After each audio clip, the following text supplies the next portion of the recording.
The opinions expressed by the host and guests in this show are not necessarily the views of Children's Health Defense.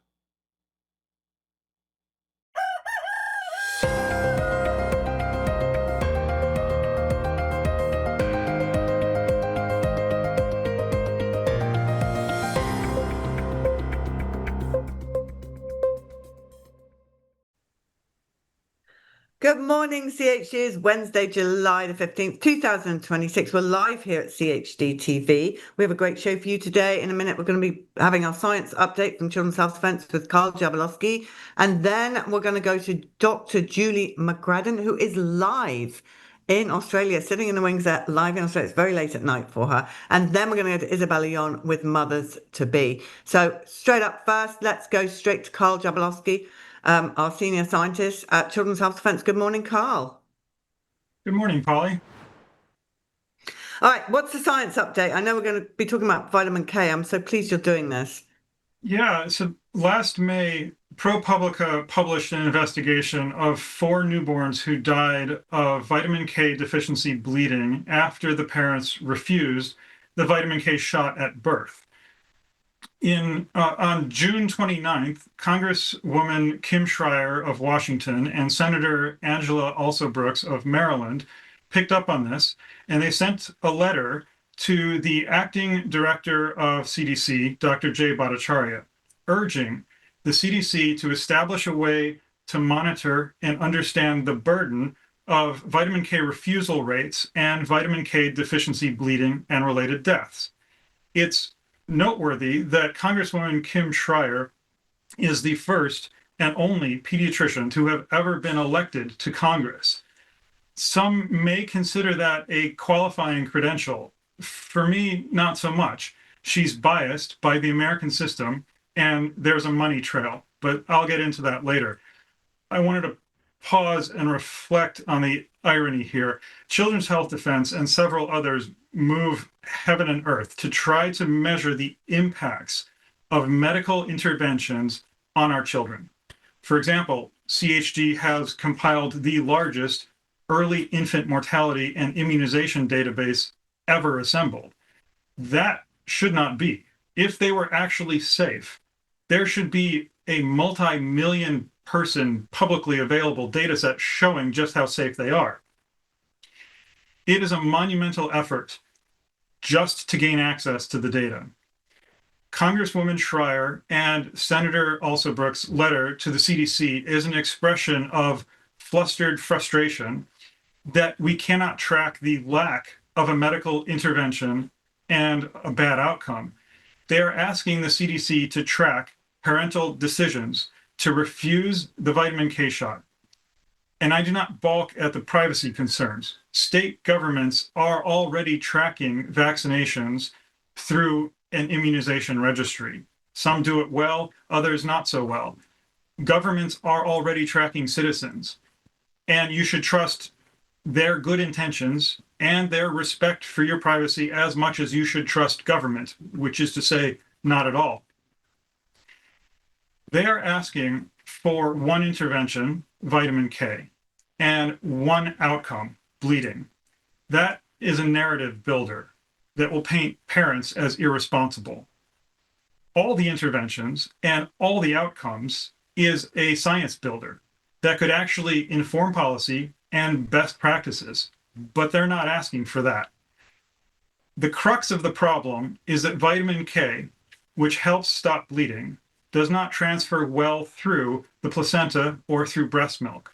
Neither does vitamin D nor vitamin A, the fat-soluble vitamins.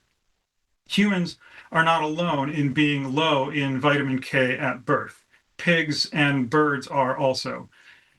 Vitamin K was discovered in the 1930s by scientists studying a hemorrhagic disease in baby chicks fed a fat-free diet. They won a Nobel Prize in 1943 for their discovery. It appears to be an evolutionary trade-off. There are 2 pretty good theories, both could be true. One theory is to protect the fetus and infant from the mother's excess vitamins. So water-soluble vitamins like the B's and vitamin C, if you have too much of it, you just pee it out. fat-soluble vitamins are stuck in your fat. If you have too much, you're in trouble because there's no easy way to get it out. So if a mother has a high load, you don't want that transferring to the fetus or infant. The other theory is that early human diets was largely from hunting and gathering, and mostly gathering, which means a lot of different kinds of plants and their toxins. So reducing fat-soluble vitamins could be a trade-off in reducing fat-soluble plant toxins like heavy metals, lectins, oxalates, tannins. Nightshades like potatoes, tomatoes, and eggplants are a great source of nutrients, but for an infant or fetus contain chemicals that could be toxic to the blood and brain. The American solution is to inject every newborn with a vitamin K shot. Usually, it's made up of about 1% polysorbate 80, and that wreaks havoc on biological membranes right before the infant is to be hit with 250 micrograms of aluminum adjuvant from the Hep B vaccine, which can cause a lot of damage even if the membranes were functioning properly. The vitamin K shot itself contains aluminum, and that is concerning, not only because of the harmful biological effects of aluminum, though it is in substantially small quantities. It's estimated to be around 100 nanograms per dose, which is about 1,000 times less than an aluminum-containing vaccine would have. My main concern is the reason why it's there in the first place. Aluminum is not an added ingredient. It's a contamination. Pharmaceutical manufacturing relies heavily on aluminum-containing equipment, like glass, stainless steel, filtration systems. They can contaminate the product. And if the manufacturing process contaminates the product with aluminum, what else might also be a contamination, like heavy metals or phthalates or BPAs or organic solvents or intermediate or degraded products or endotoxins or particulates? Apparently, the vitamin K shot was never tested for carcinogenicity, genotoxicity, or fertility disruption. We're injecting into most newborns, and we can't even keep it clean or even make sure it's safe. A solution that is not entertained by Americans is the vitamin K drops, oral drops.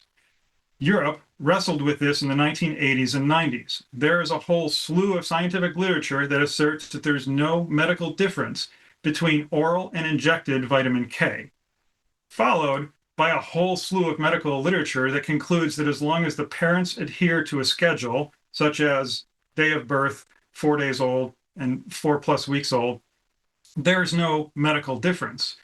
And that is true for almost all newborns. There is a small fraction, which is about 1 in 2,500 births, have a problem absorbing fat, and thus fat-soluble vitamins. For the other 99.96% of newborns, oral administration is just as protective as injection. Now, most people won't find that out in the United States. Unless you adamantly refuse the injection, then some doctors may tell you that it is a common practice in Europe to give oral drops. In utter ridiculousness, there is no FDA-approved oral formulation for newborns in the United States.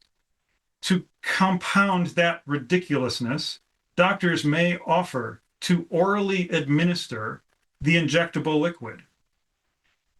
For the reason there is no FDA-approved drops in the US, I give you the American Academy of Pediatrics. The manufacturer of the most prominent vitamin K injection is Pfizer. Pfizer is one of the top donors to the AAP. The AAP also donates to the election campaigns of both Senator Alsobrooks and Congresswoman Schreier, who, as a pediatrician, is also a fellow of the AAP. Manufacturer pediatrician special interest group, lawmakers. That is the trifecta that is keeping oral drops out of the American market. When President Trump signed the executive order to investigate aligning U.S. immunization policy with peer nations, the vitamin K injection was not included. It's not an immunization, but a whole lot of nations prefer it or provide it as a secondary equivalent option. Germany, France, Denmark, Netherlands, Switzerland, Austria, UK, Ireland. But apparently, if the American Academy of Pediatric Donors can't profit from it, Americans can't have it. ProPublica reported more than 5% of newborns in the US did not receive a vitamin K shot in 2024, up from 3% pre-COVID. The Schreier-Alsobrook response is using big government to dress up new parents as irresponsible in the face of injecting something into their newborns. If Big Pharma or the AAP Special Interest Group or the lawmakers were interested in reducing vitamin K deficiency bleeding, they would be trying to get a non-injectable version to American markets. If you birth at a hospital and want your newborn to receive vitamin K drops, an American hospital will not provide it. I am beside myself with this advice, but you have to bring your own. And when you add the drops to your go bag, it is appropriate to direct profanity towards the American Academy of Pediatrics. Carl, quick question. Thank you for that. That's outstanding. Are the drops synthetic? I mean, why not just eat dark leafy greens and it comes through your breast milk and you feed the baby? It still give me the heebies. I would not give my baby any injection of vitamin K or drops. And I do understand that. The vitamin load of the mother is not necessarily transferred through the breast milk because, one theory is that in our history, we were eating a lot of plant toxins or other toxins, and we don't want that going to our infants also. And so evolution played the balancing game of how much we should be allowing through breast milk. But yes, I totally understand not wanting to give anything to that precious newborn. But do we know if the drops are they synthetic vitamin K drops? I do believe they are synthetic. They are mixed with a fat to allow for absorption. But they do not, ingesting something is a whole lot different than injecting it. Ingesting it, you still have, your protective decisions whether or not to absorb it or not. But with injections, there's no biological barrier. It's just in you. When did the vitamin K even start? There must have been years and years of babies being born without it and they were fine. I mean, most babies are fine, I presume. I don't know. I mean, the doctors say that your baby will die by the time you get to the car of brain bleed. We hear that the whole time, which is ridiculous because 99% of the babies that don't have vitamin K, I presume, are fine. I mean, we don't hear, the Politico, whatever you put up, reports 4 babies supposedly died. They never report about the babies that are injured by the vitamin K shot or died from the vitamin K shot. Exactly the flaws of the lawmakers asking for tracking only, the lack of the intervention and one outcome. The injections of vitamin K in the United States, I believe, started in 1961. I don't know how common it has been through the years. Okay. Do you have anything else you want to cover from the science department this week? No, that about covers it. And that was a brilliant update. Thank you very much. I know our clippers are going to be on standby to clip that out. It was fantastic. Your work is incredible at the science department, all of you. You're a fantastic team. Thank you, Carl, for your work. Thank you, Polly. All right, everybody. We are now going to go to our EMR segment. And I'm going to be standing in for Miriam Eckenvals. I don't know if we have a little EMR thing. Maybe we don't. Apparently we don't. Okay.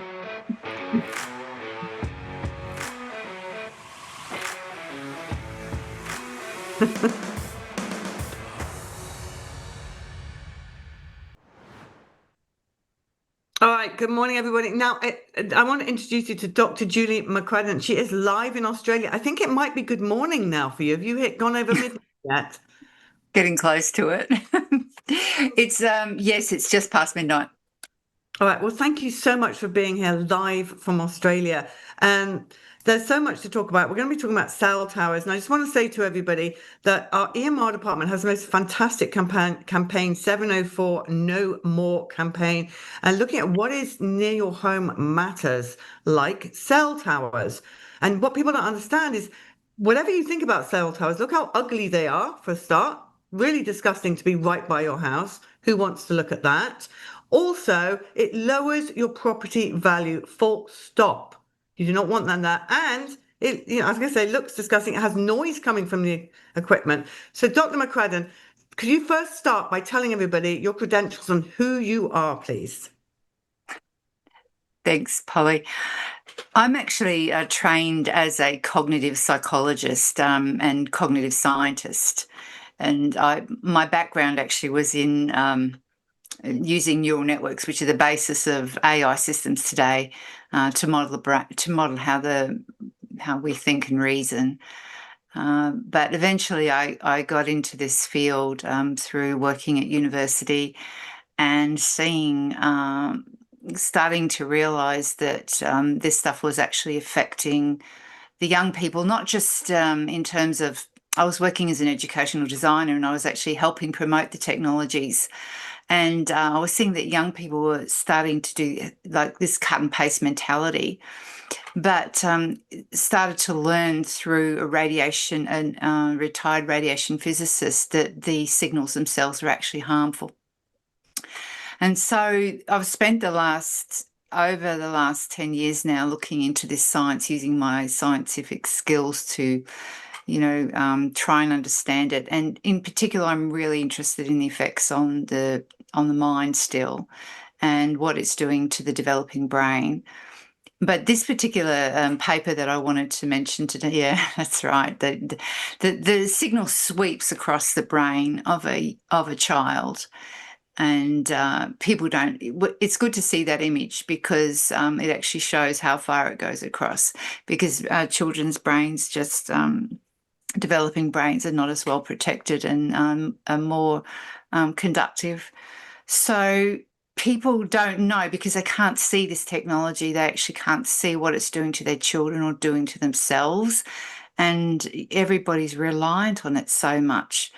And yet there are a subset of the population now of people who are who have become sensitive to this technology. And when I say sensitive, that means they get symptoms.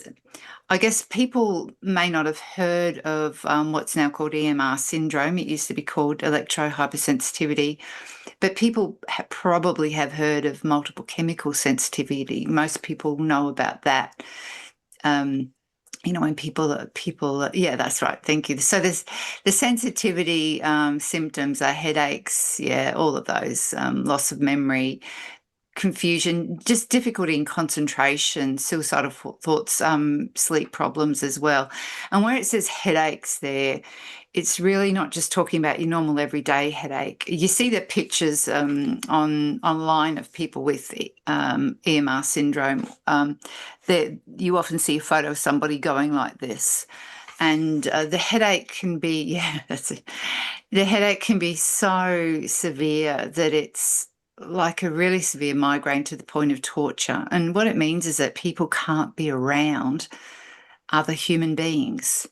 It's not just that they can't be around the technology, because all human beings now are carrying, most human beings are carrying some kind of wireless device, either a smartwatch or a Fitbit, or usually a mobile phone, a laptop, an iPad.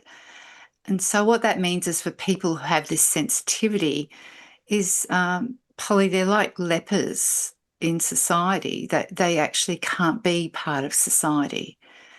And so it makes it even harder for people, ordinary everyday people, to grasp it, because they don't see these people. People with these sensitivities, have to basically pop down the shops at a time when there's hardly anyone there, and they can't go to public meetings, they can't go to church, children who have it can't go to school, they can't go to family gatherings. And worse still is that family members think that they're crazy, and they do things like withhold grandchildren from grandparents who have it. They say, we're not going to see you until you stop talking about this crazy idea that, you're being affected by mobile phones and so on. I didn't tell you that I actually wear, as well as doing the science, I actually wear another hat, which is I actually counsel people on this topic as well, people who have environmental sensitivities, both chemical sensitivities and wireless sensitivities and electromagnetic sensitivities in general. So I've heard quite a few stories, and it's really heartbreaking what happens to people. And they not only do they suffer from the sensitivity, but they suffer from the social isolation of it. Julie, question. So first of all, that first image that Lou put up of the 5-year-old brain, that's shocking. Every parent should see that. I mean, it could explain a lot of things. See, look at that. 5-year brain being affected the most, more than a 10-year-old or an adult, correct? Look at it. Yeah, that's right. That's right. I mean, it's still affecting the adult. Right. It's still going in. And what most people don't know also is that when the phones are tested for safety, they're tested as if you're holding them away from your ear. And who does that? Right? Most people do that. Yeah. I mean, right. And so they safety test them here and they pass the safety test. But if you put them there, they don't pass the safety test. And there's an organisation in France that's actually discovered that about 5 years ago, and they've been working since that time to try and get that information out there in the public domain, asking the European governments to actually to let people know. And they're slowly releasing the information, but a lot of your mainstream phones, including the iPhone, they are violating the safety standards. And so that's going to be even worse for children because, as I said, it's sweeping right across their brain. And you see parents the whole time giving their children mobile phones. And I see the mobile phones are on the children's, by their sort of genital area. They're sitting, they're like looking down with these mobile phones in their laps. And that cannot be good going forward for girls or boys or anything. It's just radiating them. No, that's right. I mean, the problem is that the safety standards that we're all living under were designed based on the concept that the only harm that these devices can do is if they heat your brain by 1 degree or more. And so we call that the cooking standard, the thermal only paradigm, because to actually understand the effect of mobile technologies, of wireless technology and electromagnetic fields in general on people, you have to actually understand an area of science called biophysics. Because on the one hand, we've got this lump of metal here, or this, very technical device. And on the other hand, we've got a human being or, a biological organism. And people think, how could those two things possibly interact? And the way they interact is through physics, through electromagnetic fields. And electromagnetic fields don't just heat things, they have actually electrical forces. Blind Freddie knows you can put, that's right. You can put your finger in a socket and zap yourself with electricity. It's got nothing to do with heating. Anyway, so let's get on and talk about this study, because this study was actually to look at, what's the prevalence of people with this wireless sensitivity. I'm going to call it wireless sensitivity, even though it is called EMR syndrome now, just because that's what we called it in the paper, because we're actually focusing on wireless technologies, not just all electromagnetic fields, but in particular telecommunications technologies. Because for the last couple of decades, it was looked at right from when mobile phones came out. And the percentages of the population range from about 2% up to about 13%. But there's more and more of the stuff everywhere, and people are using it for longer. So the question was, well, are the numbers going up? And so the main author of our study, of our team, Anne Steinman, she's actually an expert in fragrance sensitivity. You'll hear her name attached to fragrance sensitivity issues around the world.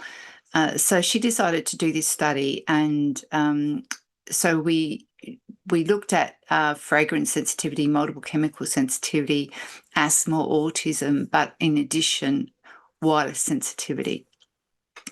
And so the questions, it was done through an online survey panel, an organisation called Donata, which is actually quite a highly respected organisation for doing medical research online.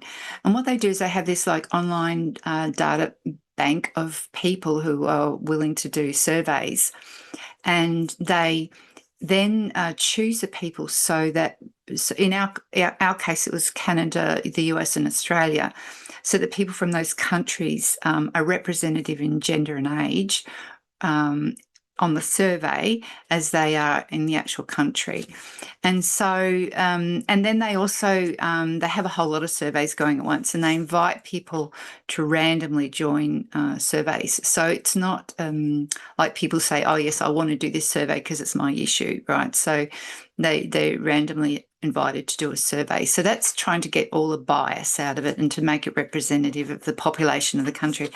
So when we did that, we had about just over 1,000 people from each of those 3 countries, and asked people, well, can you tell us, can you say, do you feel like you are exceptionally sensitive or allergic to wireless devices like laptops, smart meters, mobile phones, etc.?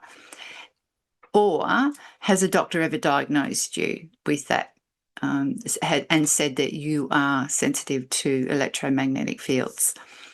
And if they answer to either one of those, I'm just going to talk about the combined data. So the combined data is basically, on average, across the 3 countries, it's 14%. So in Australia, it's a little bit higher, 18%, and in Canada, it's a bit lower, down 8%. But that's the percentage of the population now that are saying they're sensitive.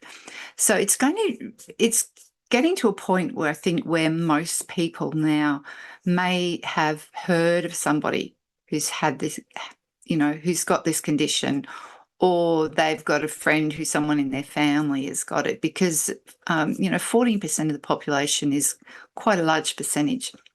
And it is larger than what we had seen in the past. And so as well as that, we also found that when we looked at the comorbidities, when we did the stats, that the people who have wireless sensitivity of that group, the comorbidities are quite high.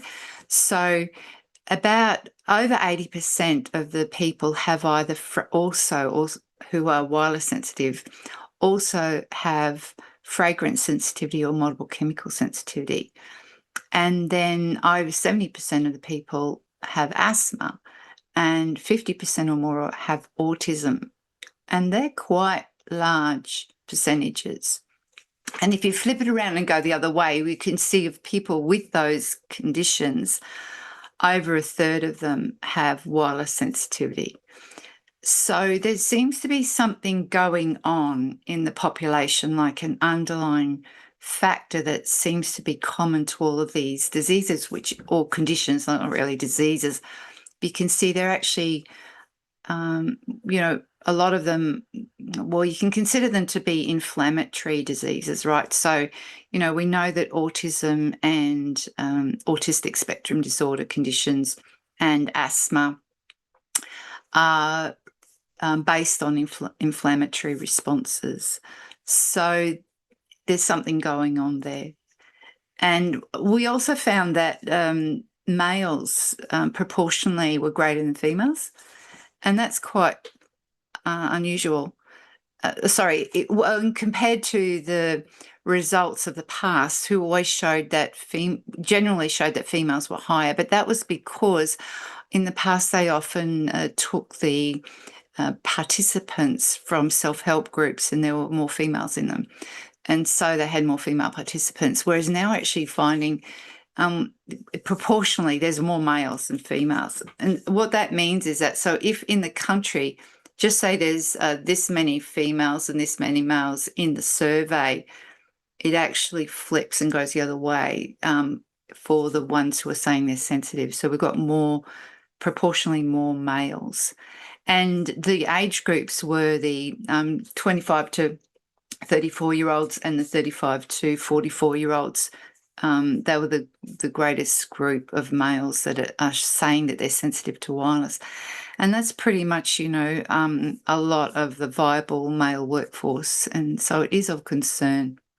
Yeah, this is fantastic and super important work. So now what happens with your research that you've done? Because it's fabulous research, but how do we take it to the next level? Okay. Well, in Australia, we have something called the Productivity Commission, which should be interested in this result. I don't know what the equivalent is in the US, but people who care about the health and well-being of those in the workforce, there's that.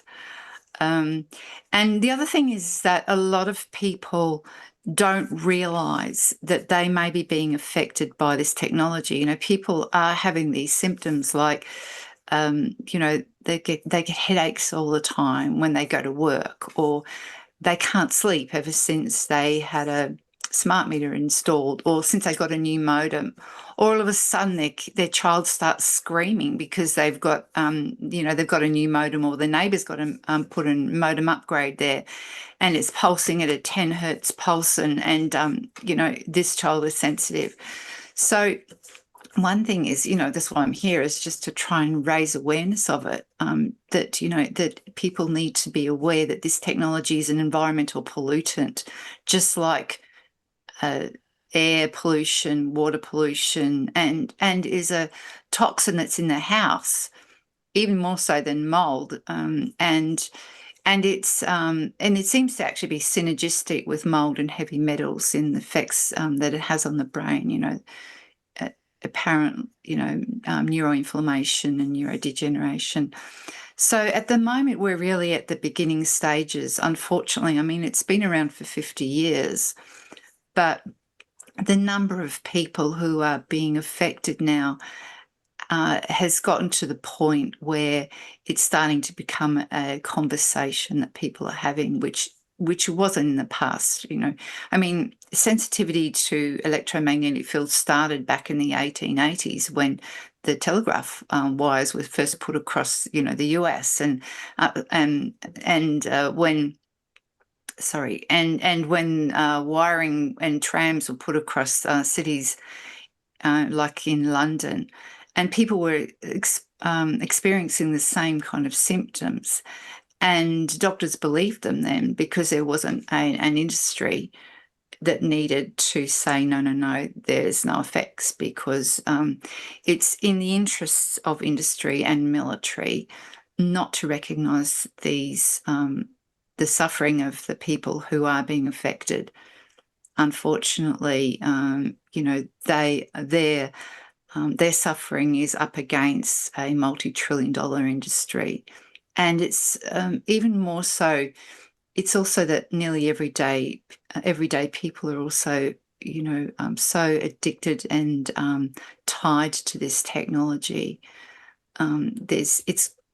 And technology is being used for surveillance now, and monitoring. So all of these directions that society is wanting to go in are harmful to the people who are sensitive now. But in the long term, there will become more and more people who are sensitive. I was giving a public talk last weekend, and I met a young couple who were living together, and they were not jabbed during the COVID pandemic, but they became electrosensitive, both of them at the same time, after they got long COVID. And so it's something to do with an infection or, once again, inflammation in the body, already putting a toxic load there. Could be mold in the house as well, putting a toxic load there, making the system more sensitive. And we do have these receptors on the cells that actually respond and make us more sensitive to chemical toxins. And it's possible that the same receptors are being used to respond to electromagnetic fields. So anyways, and that's young people in their 20s seeing that happen. It's of concern. Yeah, it is a deep concern, and thank you for your work. Now, how can people see that paper or learn more? Okay. Well, we actually have that paper is free online on the ORSA website. I'm the president of ORSA. It's an Australian organisation, actually Oceania based organisation.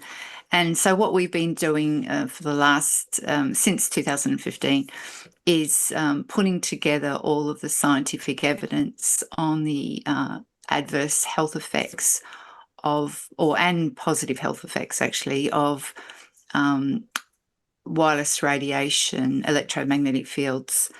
And we've now got over 5,000 papers in our database. But you can go to that website, and on the news page, the paper can be downloaded for free.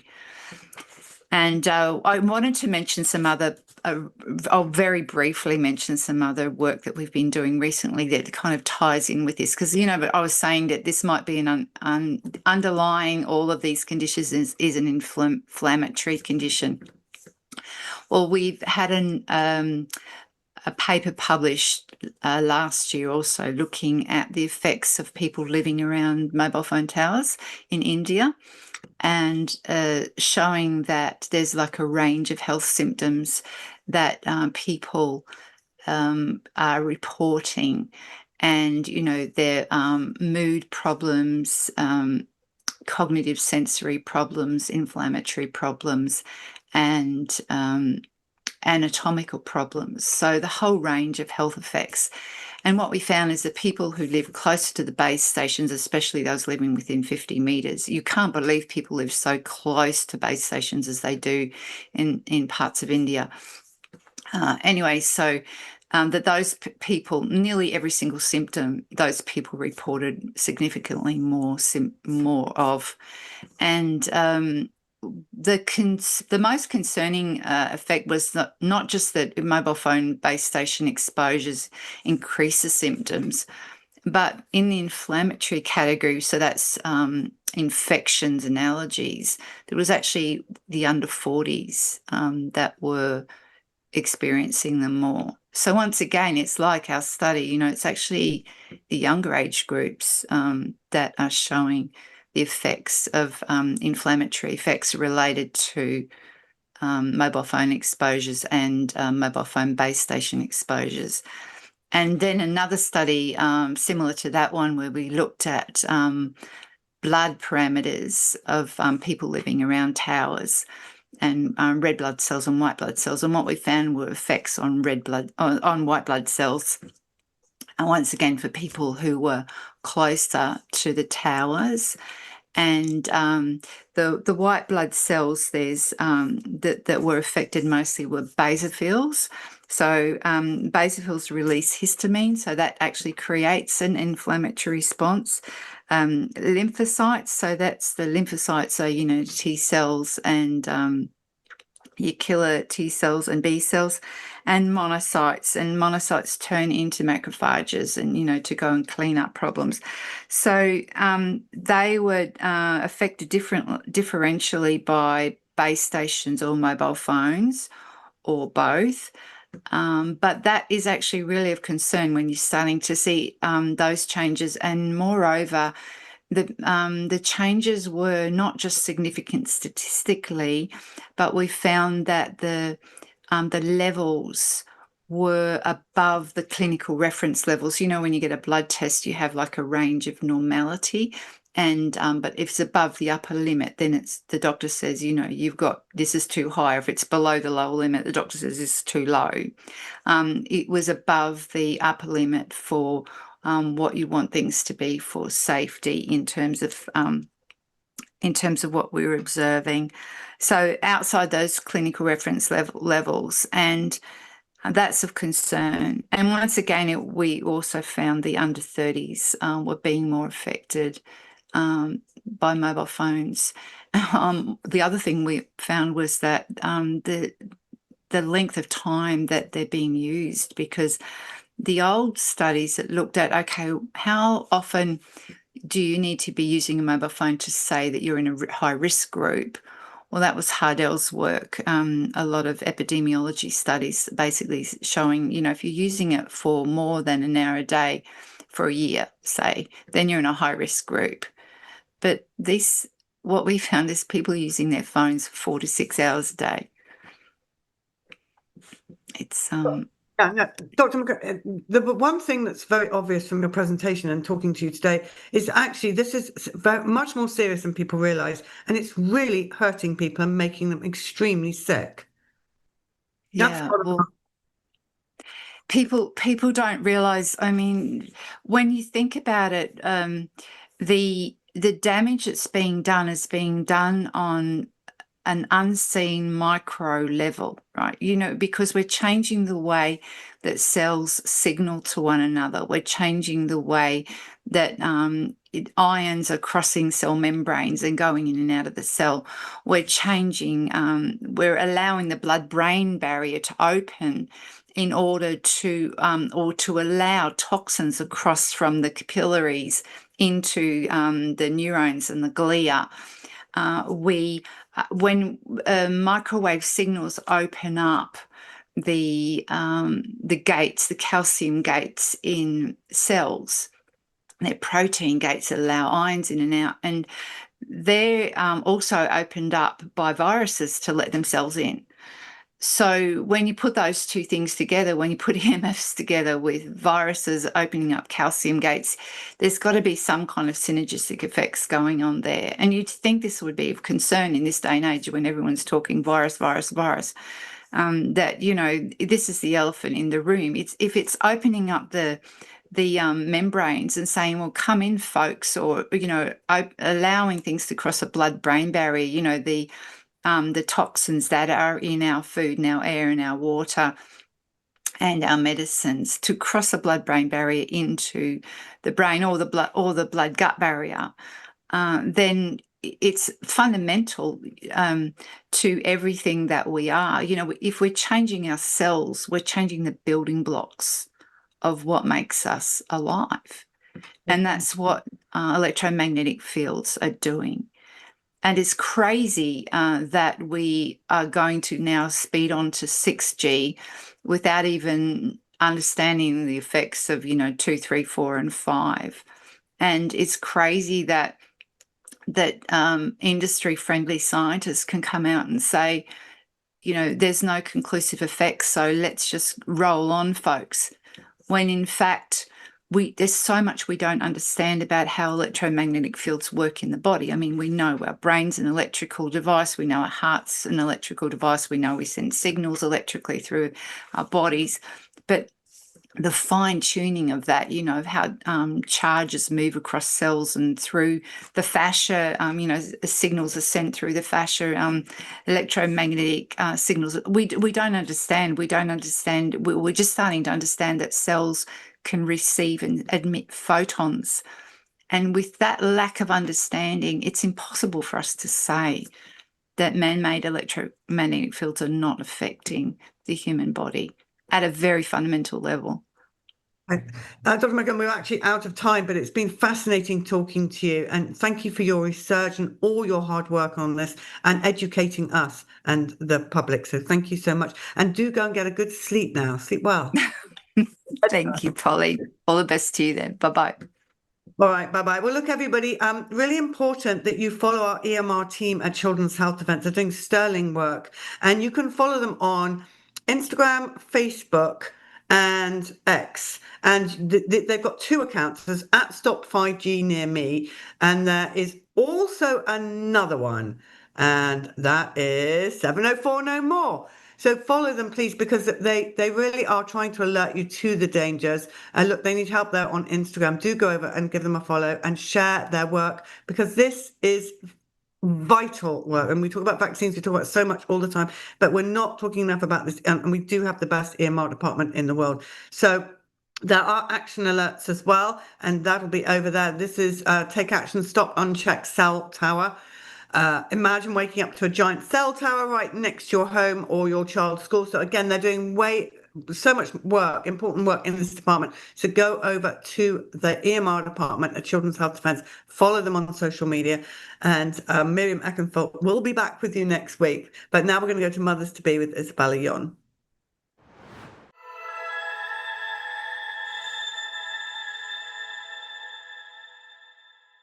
Welcome to our Mothers to Be segment, where we chat all things preconception, pregnancy, birth, and postpartum. Very, very excited today to be joined by Lisa from Above and Beyond Shop. You may have seen her on social media. She's amazing at what she does. Lisa, thank you so much for being here with me today. Thank you for having me. I'm really excited to dive all things immune health and how we can best be supporting ourselves. So why don't you just kick us off by introducing yourself and anyone new to you or Above and Beyond. Just tell us a little bit about your background and what led you to do what you do today. Yeah, so Elderberry honestly was an answer to prayer. So I was praying through a way to exit corporate and stay home with my kiddos. And honestly, the Lord gave me Elderberry. I could not have in a million years really predicted this, but the Cliff Notes is that we went and did a U-pick Elderberry at a nearby farm. And so I made so much that I had to share it. I wasn't going to go through it all with my family in time. And so popped it on my social media, and it sold out within an hour. So just being able to share fresh pressed elderberry with the world really took off. And I saw that as a pathway for me to not only share an incredible resource with people for healing and wellness, but also a way for me to be home and kind of fall into natural rhythms with being home with my kids. So cool. So cool. I love that story. You mentioned fresh press. Now, I think that's like when I discovered you, I was like, gosh, I don't think I've ever heard of fresh pressed elderberry. A lot of people, myself included, would just buy in bulk these dried things that come from Amazon or whatever, and then we'd make syrup. But I would love for you to just explain to us, what is the difference between fresh pressed elderberry and what does that even look like versus, what most people would grab from even the supermarket or a natural health food store. Right. We took elderberry for about 10 years before I even found out about fresh pressed elderberry and that being a thing. And what was interesting is that during that time, I'm sure that we dodged a few bullets, but we still had seasonal allergies. We still had flu on occasion. We still got colds. So potentially we avoided some things, but we still experienced illness. When we switched to fresh pressed organic elderberry that we actually started growing ourselves at our farm, we have now not had the flu for 5 years since we've started. So really the difference is when, not to cast a shadow on dehydrated elderberry, but typically those berries are grown in Europe, they're imported. So, you think about the time that takes and the bioavailability and the nutrients that are lost during that time.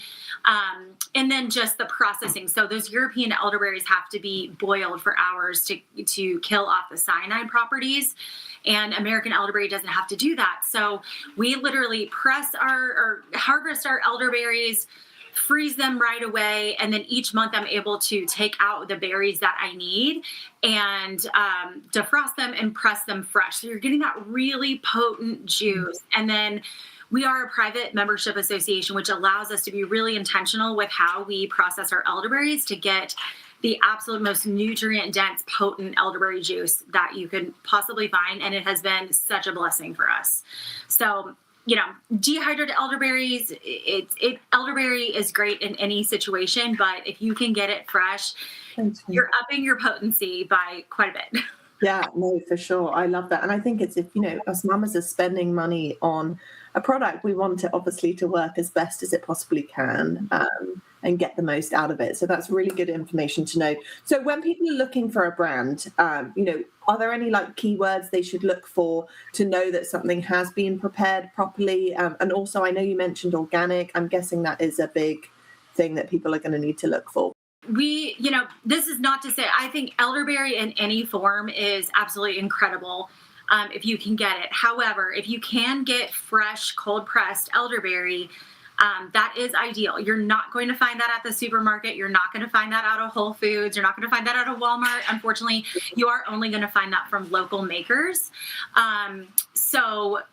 Which is because when we're making it in small batches, there's a lot less bureaucracy and red tape. So we're able to make that in a way that preserves the nutrients that God put in that berry as much as possible. So definitely, if you could look for fresh cold press, that is ideal. There are definitely a couple farms in the Midwest that are making that.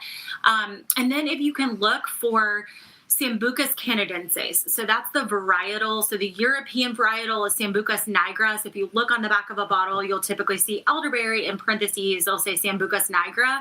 That's from Europe. If you can find Sambucus canadensis, that American elderberry, we don't have to boil it for hours. We don't have the cyanide issue that the European elderberry does. So you're not killing off the heat-sensitive nutrients, the anthocyanins, the polyphenols, the vitamin C. So you're just absorbing such a higher level of nutrients and minerals. So it's a little hard to find. We are actually trying to encourage farmers to grow more organic American elderberry. We sell cuttings from our farm because we're like, please, more people grow this elderberry. And then, of course, you have the bioavailability component. So when things are made here in the U.S., grown here in the U.S., it's more bioavailable to us. So those things combined would be great items to look for when you're looking to buy an elderberry. You touched a little bit on cyanide. I would love for us to address that because I know a lot of people are concerned. What exactly are they concerned about, and what should parents actually know when it comes to this? Yeah, so there's a lot of myths out there, and then there's a lot of truth. So what is true is that this Sambucus nigra, the European varietal, is high in cyanide. And so if you were to eat those berries raw, you would feel very sick. Mm-hmm. I don't want to say it would lead to death, but, potentially it could make you very sick. It's considered poison. For many, many years, cultures in that environment have known, hey, if we grab these berries, we have to boil them. We have to process them properly. Just like we learn how to properly process and sprout, beans and sprout oats and things like that. They're more bioavailable. So it's just learning the traditional ways to process those berries.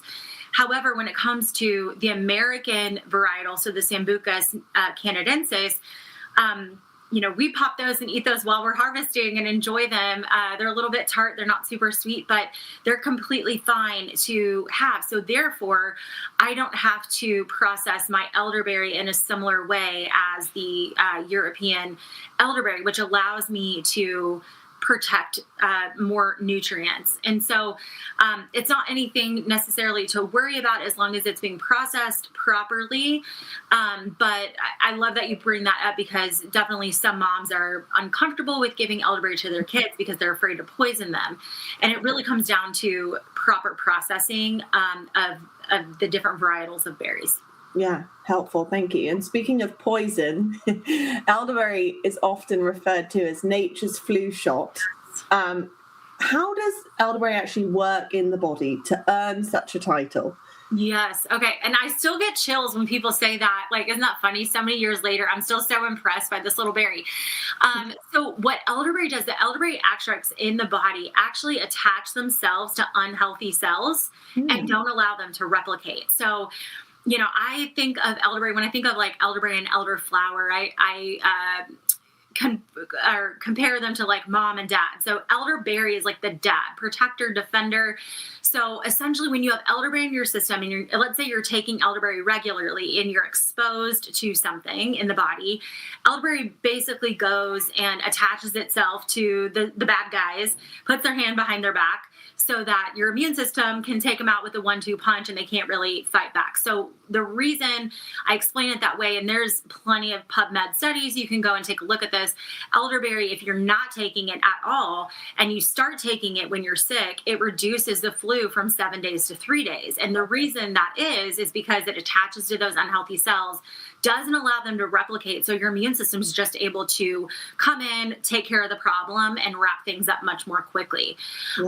Now, I always say I would rather just not get sick in the first place. So we take a tablespoon a day as a family. We have for years, and we just don't get the flu and don't get colds and things like that. We've had one cold in our family in 5 years, and that was my oldest son randomly for 2 or 3 days. Like, that's a pretty good record for all of those years. But so that is the thing that I really want to emphasize with people is keep just a slow drip in your system so you don't get exposed. Now, I understand families on budgets and trying to make good choices and things like that with the budget that they have. So if you can't take it every day, definitely have it on hand to take if you feel any exposure whatsoever. Or, somebody called and said, you were at our party yesterday and our kids now have the flu. Get on that elderberry and start taking it so that your system is staying ahead of those bad guys duplicating in your system. For sure. You said 1 tablespoon a day. Let's talk about dosing. Can elderberry be given at any age? And are there differences on how you would dose it for young children and toddlers or adults? I'll prompt this session by saying hashtag not medical advice, right? So this is not an FDA approved supplement and so forth. But I think we're in good company here knowing that, Yes. And actually feeling better about that in some cases. But all that to say, yes, it is going to go by body weight, size. So adults, which is considered age 12 and older, is going to be 1 tablespoon a day. And this is all on my website, so you don't have to memorize this, by the way. But then kiddos that are age 5 to 12 are going to be doing 2 teaspoons. And then kids age 1 to 5 are 1 teaspoon a day.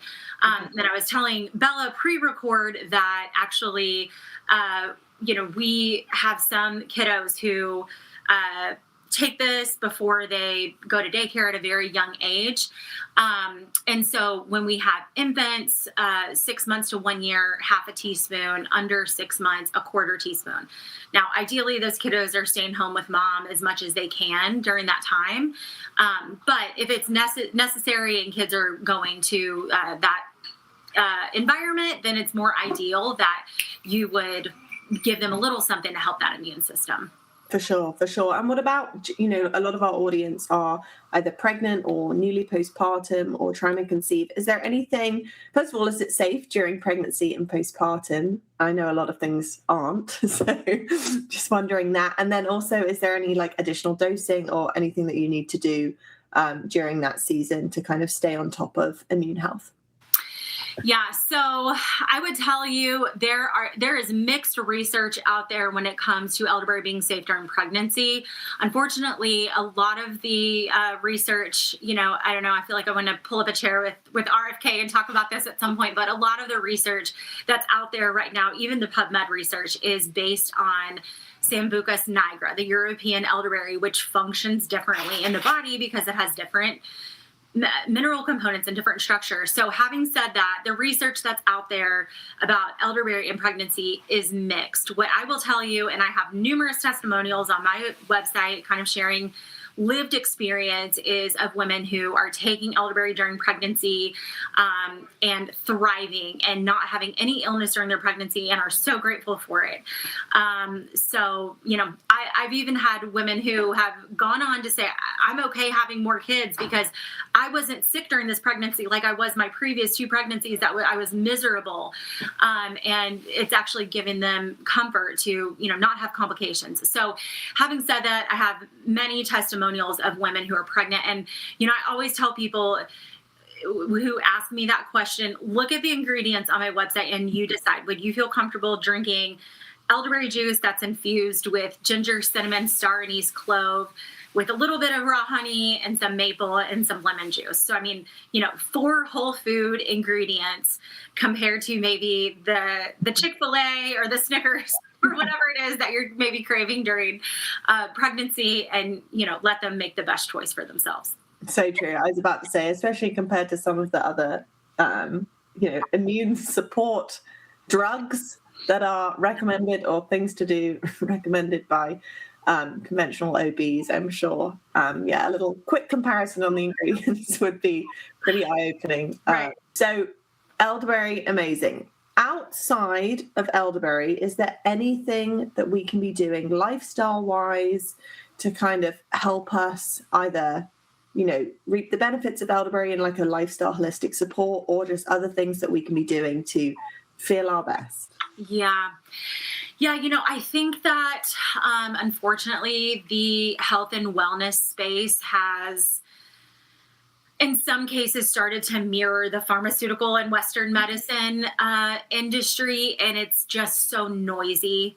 And so I just always encourage people, go back to basics. I just spoke on this at the Rogue Food Conference with Joel Salatin's conference there. And there's really a couple of things that I would say to just nail the basics. And then if you're still having complications, potentially seek out additional support from a functional medicine practitioner or an integrative health practitioner, an herbalist, et cetera. But I would say if you have to start somewhere, start with your water. So let's look at clean water.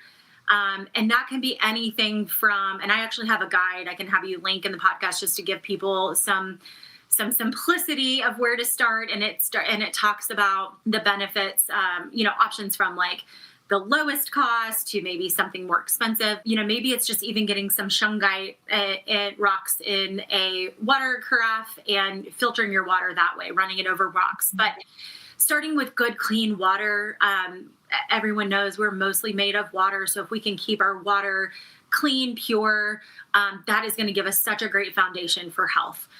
Next is air. Again, if you can get great air filters in your home, fantastic. If not, I love the daily practice of Lüften. It's a German concept of just opening your windows. So as I'm making my bed, I open my windows and I just go through my house and open them all. And then by the time I'm done, takes me about 5 minutes. I go back and I shut them all. It's just getting those few minutes, even in the winter, of fresh air in your home just to air things out. So clean air is amazing. Again, I talk about several options in my guide of very reasonable and much more expensive. The next component I would say is light. So are we monitoring our circadian rhythm? This is so important for healing, for health, for autophagy to take place in our body. And those sleep rhythms that are indicated by light patterns are so helpful to cue us on what our body needs for health. So, rising with the sun where you can. I know that's not possible for everyone. It's only been possible for me in the last couple of years since we've been homeschooling.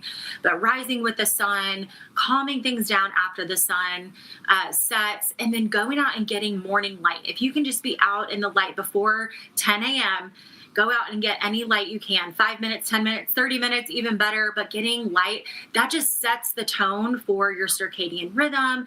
And it also signals safety to your nervous system. So a lot of times while we see these immune flares is we're stressed, we haven't been getting good sleep, maybe we're worried about something. And so our nervous system is actually in flare, and regulating our light rhythms helps our nervous system and thus our immune system to calm. Beyond that, so we've got air, water, light. I would say look at nutrition. as much as you can, eat whole foods. If you can't afford all organic or, better beyond organic, because sometimes organic isn't even as great as we would want it to be these days.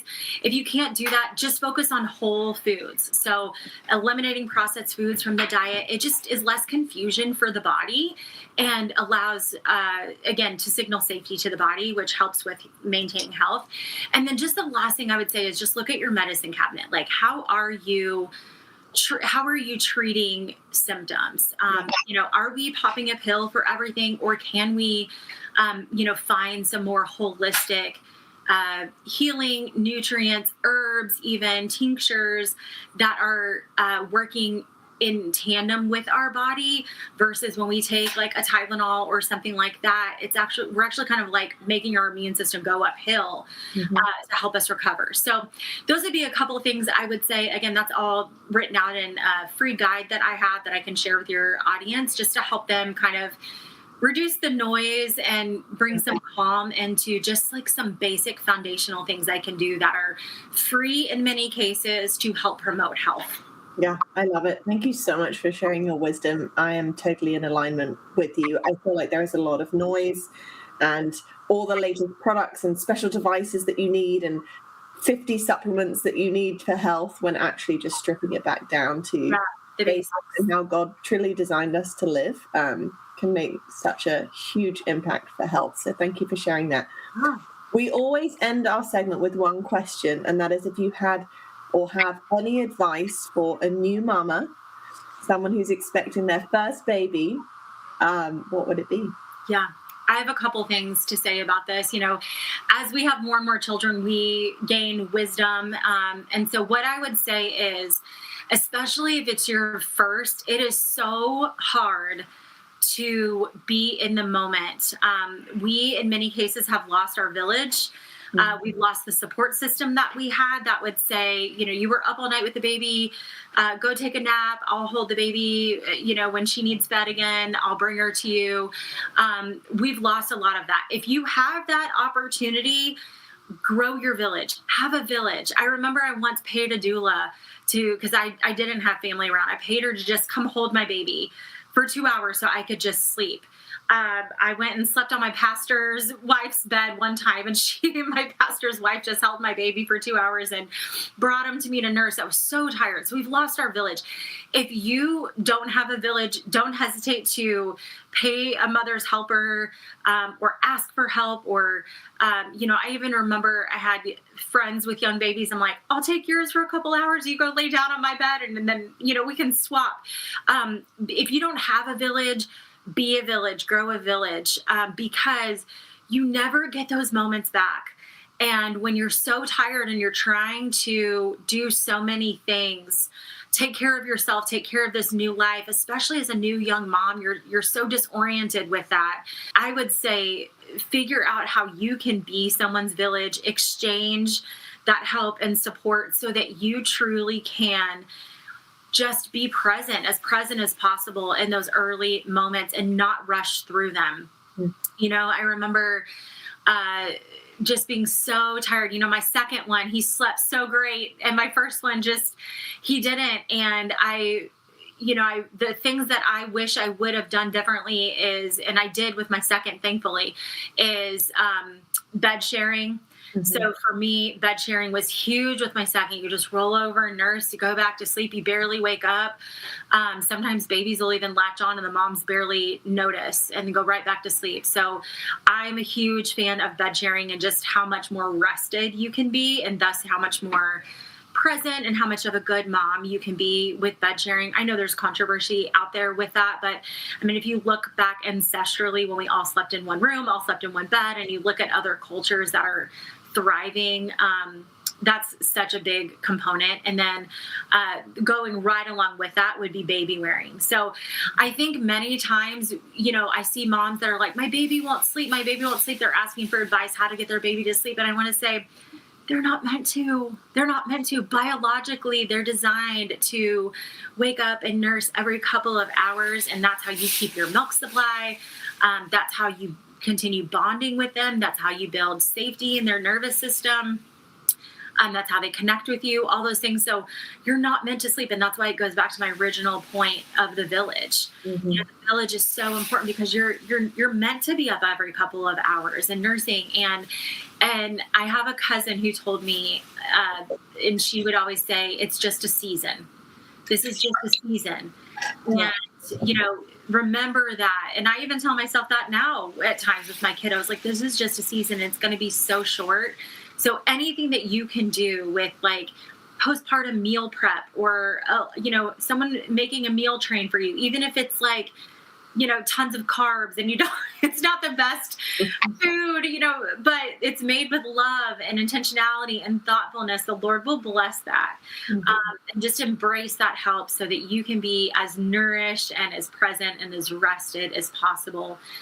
So don't be stubborn when someone asks and offers help, take them up on it. So good. Yes. Thank you so much. I so agree with all of that. And I have a similar story to you in the sense that my first was not such a great sleeper. I did not accept the help from the village. I was trying to do all the sleepy things to try and fix him.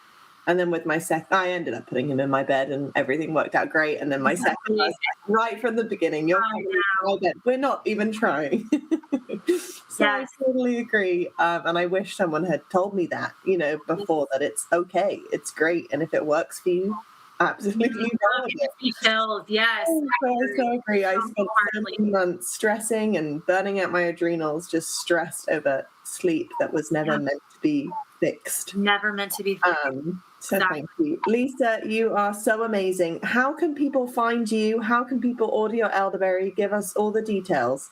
Yeah, absolutely. So you can find me on Instagram. It's just at Above and Beyond Shop. And then my website is the same. So aboveandbeyondshop.com. And I do always like to call it when you order, keep in mind, I am a private membership association. So that's a good thing because it means I operate in the private sector. So I don't have the overreach and allows me to process my elderberry in a way that keeps it very potent. So you do have to pay a $10 membership fee. It's a one-time, lifetime thing. Just like when you buy into a herd share for raw milk, you pay into that. Exact same setup as that. So, but yeah, you can order it there on my website. So I do press once a month. So that's my rhythm. So collect orders on my queue and then I press fresh once a month. So I'm not Amazon. I'm not just shipping any old time. We do it very intentionally, but for your audience, I would love to offer them a discount for their order. So if you use code LisaK, so just like how it says my name here, code LisaK, that'll save you 10% on your order. So amazing. So generous. Lisa, thank you so much. The work that you do is so incredible. And also just your wisdom that you share on social media and here just as a mama and in the holistic health space. Like, we're just so grateful to know you and have found you. And I really think that this will bless so many other mamas too. So thank you for being here. Thank you guys for tuning in, and we will see you all next week. Awesome. Thank you guys. Bye-bye.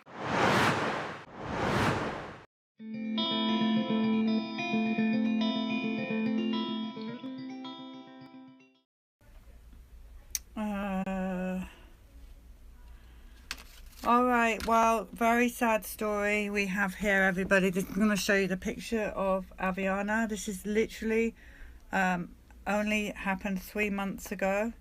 This beautiful, beautiful baby girl passed away after her vaccines. Here she is. I'm going to show you all. And this is literally 3 months ago that this happened. So Mom is sitting here. She's still in shock. And she's so brave to come out here and tell us the story of this very, very beautiful, her beautiful baby, her first baby. And just look at her, people. Just take a second to look at how beautiful she is. And she should be a 6-month baby today, or 7 months even. And this baby lost her life following vaccines. So another beautiful life lost because of these murderous lies. Thank you so much for being here, and thank you for being her friend and sitting with her. It's so raw, and you're such a young, beautiful young mother, and this should never have happened. Okay, can you tell everyone your name? My name's Taylor Porter. Taylor. Okay. And so we've talked just before this, so you know some of these questions. So, and they're important. I'm afraid that we have to ask these questions. Is when you were pregnant with your beautiful Aviana, were you anti-vaccine? No, I never knew anything about what could happen from vaccines. It was just drilled into. I'm a nursing student, and I was vaccinated, and it's just drilled into your head at the doctor's offices. Well, this is what you do, so you don't get this disease, or you don't die, and all that. So I had no idea until this happened anything about vaccines. When you were pregnant, did you get vaccinated? You did. What did you have? I got the flu shot. And how many weeks pregnant were you when you got the flu shot? Oh, I was probably about 6 or 7 months pregnant. 6 or 7 months pregnant. And when Aviana was born, how was she? Was she healthy? Healthy, perfect pregnancy. I only gained 20 pounds. I was never sick. I never had swelling. I never had anything abnormal. Never had to go to the hospital or doctor for being sick. She had a perfect delivery, no complications. She was opening her eyes and doing everything she was supposed to right after I had her. So everything was, picture perfect baby, pregnancy, delivery. And so at birth they gave her hepatitis B and vitamin K, and you didn't think to question or no. And you're a nursing student, so you're being taught as well how safe vaccines are. What was the age that the vaccines, the fatal vaccines, was she 4 months? She was 4 months old. So she got in this picture, how old is she? Do you mind me asking? 4 months. That was just a couple weeks before we lost her. So she was probably 3.5 months in that picture. Just a beautiful girl. Can you describe your daughter to us before these vaccines? She was happy, never fussy, always smiling, laughing, talking, cooing, loved to play, just alert and smart. She was rolling, ready to crawl, doing everything she was supposed to do, advanced, smart. Perfect baby. And so talk us through, so you've had your 2 month vaccines, so you go for the 4 months vaccine. You said she had a bit of a cold. Yeah, she was never really sick. She had a little bit of a stuffy nose, but I didn't think anything of it. But I told them that because I know that if you're sick or if you have a fever, you aren't supposed to get the vaccines. I told them that, but they did their little exam, looked at her, and said, her lungs sound good, so we're still going to get them. And I never thought to question the doctor, so I said okay. And so she was tired, nothing abnormal. And so I put her to bed that night at around 10, and I checked on her before I went to bed at 11:30. And she had been sleeping through the night since about 2 months, so that was never an issue. And I got up at 6 in the morning the day after she got her vaccines to check on her, and she was face down. Sorry. No, that's...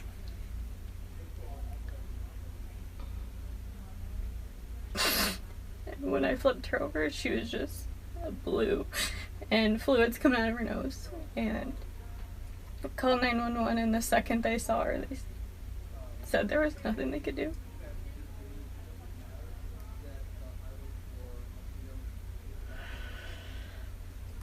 And when I got, medical examiner came, saw her, looked at everything, and when they called me after they had looked at her and done their exam, they said, there's nothing, we found nothing. It's not because she couldn't roll over, she didn't suffocate, nothing was wrong with any of her organs, no illnesses, diseases. They said that they were going to do more in-depth tissue tests, which would take 2 to 3 months. And I said, my first question was, because this is when I started to question, because it was no coincidence to me that this happened the day after she got her vaccines. And I said, if it was her shots, would it show up in those tests? Oh, that's not even possible. We don't even consider that. We've seen cases like this before. That's all they got. They shot me down right away. So they told her that she could not have suffocated the coroner, the medical examiner. There was nothing in the crib with her. They had me reenact with a baby doll everything that happened. They said it's nothing you did. She didn't suffocate. It wasn't because she couldn't lift her head, because she was fully capable of rolling over if she got to her stomach. Nothing. Now, at any point, did you say, well, she's had the vaccines? Oh yeah, that's what I said right away. I said this was, she got her vaccines yesterday, and I asked those questions, but nobody will admit it to me or even consider that as a possibility. And I got the report back a month later, which is sooner than those tests were supposed to take, and I didn't see anywhere in the test or the report where it said that they did any of these tests that they talked about, the tissue tests. So I'm going to call them and ask why and if they even did those tests, because I really don't think that they did. And they just said, we didn't find anything. The cause on her report is unknown, undetermined. That's the answer I got. So, I'm just going to summarize this up so people totally understand this. You are a medical student. You believed in the medical profession. Mm-hmm. You did everything you were told to do. You want to go be a medical student to help other people. Mm-hmm. You had this beautiful, healthy daughter. I did everything by the book. Everything. I took care of myself during pregnancy. I never even had caffeine. I ate healthy. She, was growing, doing everything she was supposed to, developing. We did, lie on your back, nothing in the crib. I did everything you were supposed to. And I did what I thought was in her best interest by vaccinating her. And the reality of this, people, is that this mom, this young mom, who's so raw, so 3 months ago she lost this beautiful girl, has to wake up every morning without her beautiful daughter. And that is the bottom line here. And to be honest, nobody cares apart from us. We care deeply because this is happening around the world. But those medical professionals, to say to you, we're not even going to discuss this, is disgusting. Yeah. I don't take unknown as an answer. A perfectly healthy baby doesn't die for no reason.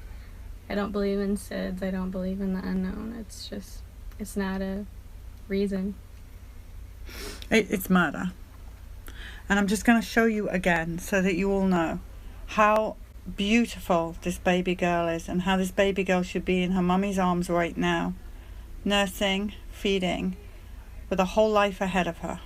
And this has been ripped from this family because of vaccines and the ongoing lie and murder of these babies.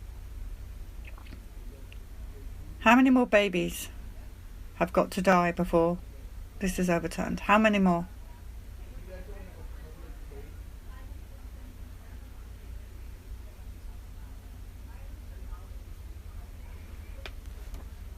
I really are no words. Again, you need to know that these people here are sending you so much love, and they're here if you need them.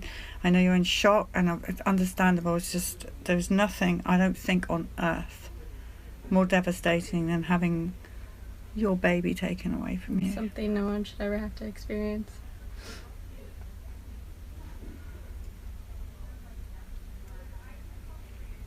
Well, we're going to pin up another baby on the bus, and we're going to keep fighting. And these people here are fighting for your beautiful daughter, for Aviana, and all the other babies that are here on the bus, and the signatures on the outside of the bus. And we will never stop until this stops. And how's your husband doing? How's her father doing? Hanging in there. It's taking it day by day. We have our moments where we're okay, and we have our breakdowns and pushing each other through it, but it'll never go away. It'll never stop hurting. Nothing will bring her back, but I want to change because this shouldn't happen to anybody else. I've seen so many stories right after we lost Avi of the same thing happening at 4 months right after their shots, and it's just disgusting. And I've done my research, and I can't believe that we just trust in this, and it's time for a change. It is. Now, may I put this picture? Okay. Yeah. I'm going to take this and this, and pin her up on the bus. I'm running out of room on this bus. I'm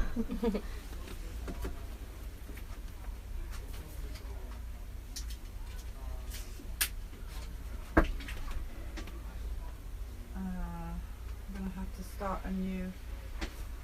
I'm going to have to put her one on you. Do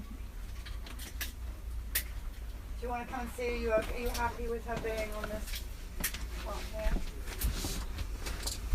Yeah. I can't get any more. That's okay. Yeah, I like it.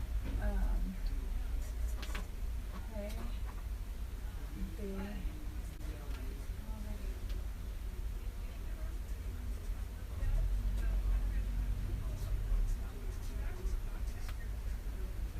She's such a beautiful girl. It's tragic.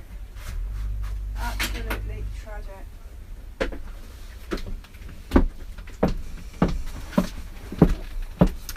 Right, we're going to go and write her name on. Okay, people, so there you go. There you have it. A baby 3 months ago killed by vaccinations.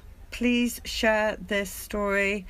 Please send to many, many pregnant people so that they understand that death is a reality of vaccinations. It is written on the insert. This bus is a black box warning. It is your warning that these things can happen to your babies if you vaccinate. Please share this story. Thank you so much for telling your story. Thank you for having us. Thank you.